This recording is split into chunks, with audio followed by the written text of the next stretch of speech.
in these clashes that took place on Wednesday. And late on the same day, the country's newly appointed Vice President Omar Suleiman, he said that there will be no political dialogue unless the anti-government protests come to an end.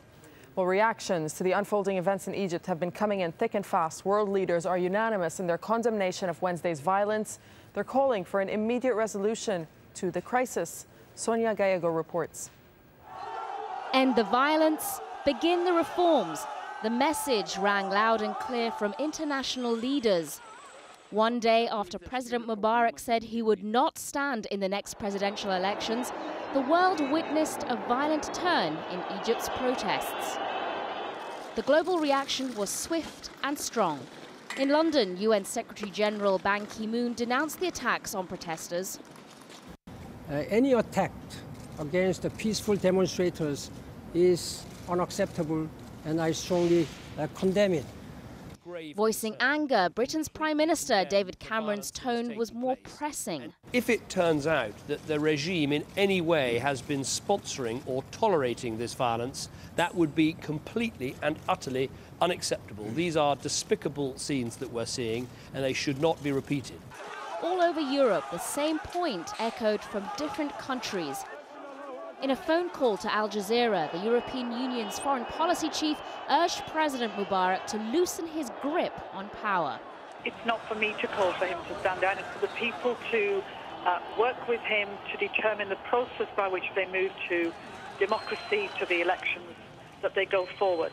And he needs to be in dialogue with them, and he needs to work that process out with them so that they feel confident that they can see the transition. Treading carefully around its ally, the US continued to relay President Obama's message from the day before, that the time had come for change. But no news on how and when Washington expected change to take place, or whether it would withdraw its military aid to the country. We will evaluate the actions of the government of Egypt in making and reviewing decisions about aid. That continues. As the protesters battle on, the world continues to watch, and President Mubarak's exit strategy becomes ever more crucial to Egypt's stability. Sonia Gallego, Al Jazeera. We can now look at some other stories that are making headlines around the world, and here's my colleague Kimberly Halkett in Washington, D.C. with that. Thank you. Well, as unrest spreads across the Middle East, embattled governments are scrambling to quiet public outrage. The latest example comes from Yemen, where the president has announced he will not run for re-election after more than 3 decades in power. Jesse Messner-Hage reports. Another outburst of public anger in the Middle East, another long-serving Arab ruler on his heels. This time in Yemen, where President Ali Abdullah Saleh says he will step down when his term expires in 2013 and has no intention of passing power to his son. There is no extension, no inheritance, no resetting the clock, as some have repeatedly claimed, saying that the president wants to bequeath power to his son, that he wants to set back the clock, that he wants to throw out the clock altogether. This is not part of the program. Saleh's announcement came on the eve of Yemen's so-called Day of Anger. Drawing inspiration from events in Egypt, thousands of anti-government protesters are expected to take to the streets of the capital on Thursday. As in Egypt, their frustrations have been long simmering. Yemenis have profited little from Saleh's 32-year rule. The vast majority of its citizens are poor, with even the most basic items beyond reach. And Yemen is a country divided on all fronts. A Shia rebellion rages in the north, sometimes spilling over the border into Saudi Arabia. In the formerly independent south, residents continue to campaign for a breakaway state. Tens of thousands have been displaced by years of fighting and live in squalid refugee camps. Human rights groups say abuses by government forces are common, and journalists are under constant duress. The country has also become a sanctuary for al-Qaeda fighters, arousing considerable concern in Washington. We face a common threat posed by the terrorists and al-Qaeda, but our partnership goes beyond counterterrorism. America has poured millions in military aid to Yemen, and recent disclosures by WikiLeaks reveal the U.S. has carried out its own airstrikes there with Saleh's approval. The prospect of a power vacuum in the country will be a source of anxiety for the Obama administration, which is already struggling to keep pace with the situation in Egypt. But President Saleh has promised before that he would not run for re-election, only to go back on his word before the last presidential poll in 2006. Skeptical Yemenis say they will go ahead with their protests. Jesse Messner-Hage, Al Jazeera. Meantime, students in Tunisia are beginning to return to school in the wake of the nation's political upheaval. Officials have downplayed reports of armed gangs rampaging through schools in the capital Tunis, calling them largely exaggerated. Many street protests have died down after loyalists of the ousted president were replaced in the nation's interim cabinet. Al Jazeera's Nazanin Mashiri is in the Tunisian capital. She says the country's new interior minister is promising sweeping changes in an attempt to move on from the nation's past. The Ministry of Interior here in central Tunis, the focus of so many years of the brutality of Ben Ali's regime.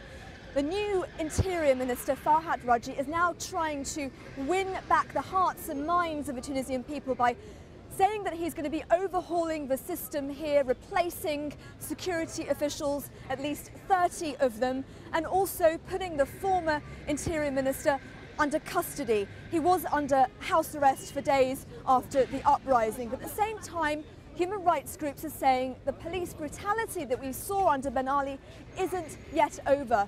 We ourselves, Al Jazeera, filmed a group of police beating up protesters, and this really isn't the kind of mood of democracy and new freedom of speech that the government has been speaking of. It's not indicative of that. And also, at the same time, the UN has upped what they say is the death toll since the uprising. Far more people than previously expected died.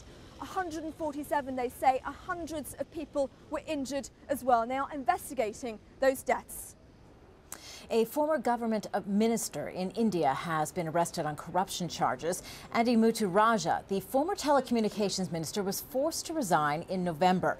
He's now being investigated for a telecommunications transaction that reportedly cost the government $36 billion in lost revenue. 2 other government officials are also in custody. The Australian state of Queensland is being pounded by one of the most powerful storms to hit the nation's shores. Tropical cyclone Yasi has uprooted trees and brought down power lines. Roughly 150,000 homes are already without power. The destructive winds and torrential rains are now moving inland.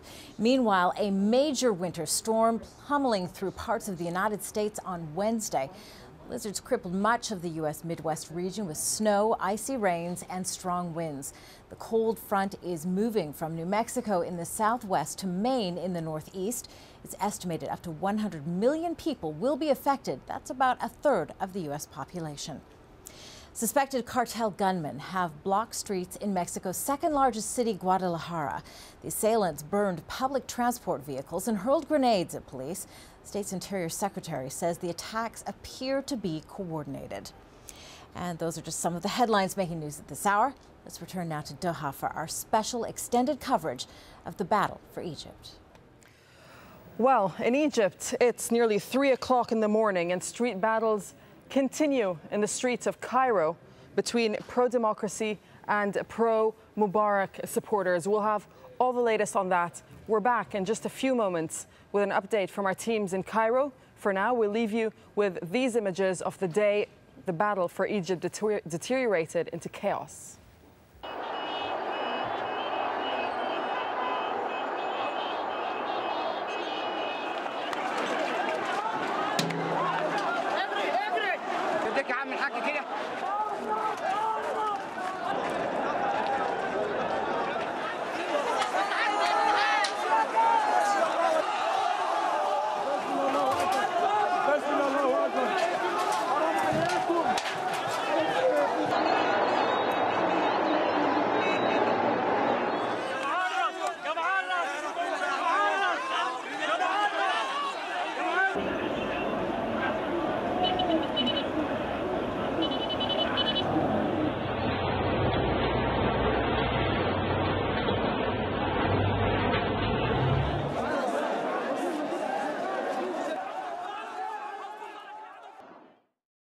Al Jazeera focused on political turmoil. Security presence is very high. We focused on those fighting for their cause and those fighting for survival. He was shot with a gun. On the